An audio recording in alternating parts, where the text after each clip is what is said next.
Boker Tov, nous sommes le 6 octobre 2021, c'est l'heure du premier journal d'information en direct de Jérusalem sur Radio Kalita.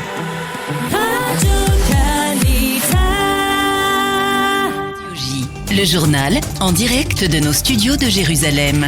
Et nous avons le plaisir ce matin de retrouver, presque comme tous les matins, Daniel Haïk. Bonjour Daniel, et nous commençons ce journal avec une tendance de plus en plus favorable, une bonne nouvelle dans la lutte contre l'épidémie de Covid-19. Oui, Boker Tov, Ilana, en effet les données le prouvent, la 4e vague est en train de baisser progressivement. Au cours des dernières 24 heures, on a recensé 3236 nouveaux malades avec un taux de positivité en baisse de 2,7%. Mais la donnée la plus importante et la plus significative, c'est la baisse constante du nombre de malades graves.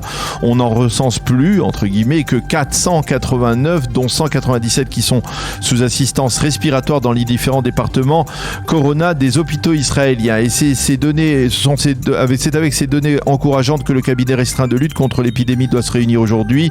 Il semble que le cabinet restreint puisse annoncer la levée de certaines restrictions. Et puis, selon un des responsables du ministère de la Santé, les Israéliens qui ont souffert de troubles sérieux après avoir reçu les 2 premières doses du vaccin Pfizer pourraient être dispensés de la 3e dose. Il faut souligner que plus de 3,5 millions d'Israéliens ont déjà reçu à ce jour le fameux booster.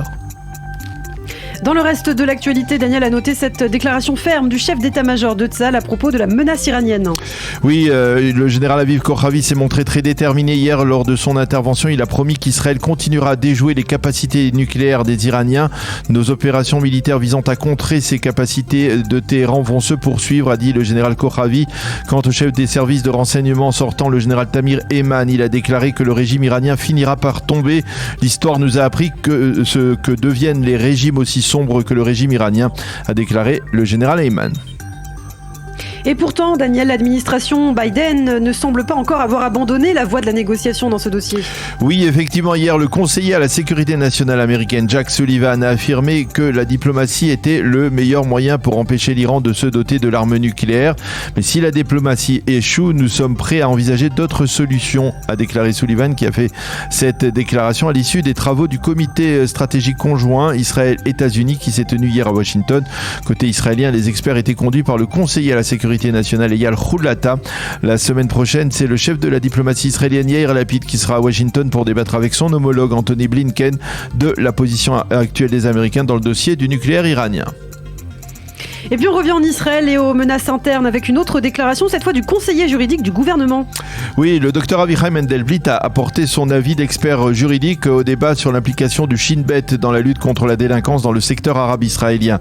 Selon les services de renseignement intérieur, les services de renseignement intérieur n'ont pas autorité pour s'occuper de ce dossier qui est d'essence pénale. Nous n'avons pas élargi les prérogatives du Shin Bet, affirme Mendelblit, pas même dans la capture des armes détenues illégalement dans le secteur arabe israélien. Un mot des révélations faites par ailleurs par Naftali Bennett lundi dans le dossier du pilote israélien disparu Ron Arad, des révélations du Premier ministre qui continue à faire des vagues en Israël et même dans le monde arabe. Oui, en Israël, on a appris hier que Naftali Bennett n'a pas tenu au courant le ministre de la Défense Benny Gantz des informations qu'il avait l'intention de révéler du haut de la tribune de la Knesset lundi. Par contre, il s'est coordonné avec Yair Lapid. Hier, au cours de la réunion du Conseil des ministres, Bennett a reconnu qu'il avait été déçu par les critiques émises au sein même du gouvernement contre son initiative et contre le timing de ces révélations. Selon Bennett, ces révélations n'étaient aucunement liées à des paramètres politiques. J'ai voulu exprimer mon admiration envers les agents du Mossad et rappeler que l'État restait engagé à ramener chacun de ses soldats même après plusieurs décennies, a dit le Premier ministre. Dans le monde arabe, la presse croit savoir que l'opération du Mossad consistait soit à kidnapper un général iranien qui disposait apparemment d'informations sur le sort de Ron Arad, soit faire des prélèvements d'ADN sur un corps exhumé dans un cimetière. Enfin, pour terminer, un mot de cet accord sécuritaire, accord qui a été signé hier entre Israël et la République tchèque.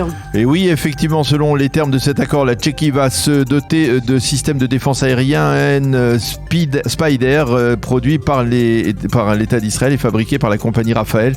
Montant de ce marché, plus de 500 millions de dollars. Cette acquisition doit permettre aux Tchèques de moderniser leur armée. Nous avons considéré que le système de défense israélien était le plus performant et répondait parfaitement à nos besoins, a déclaré le ministre tchèque de la Défense.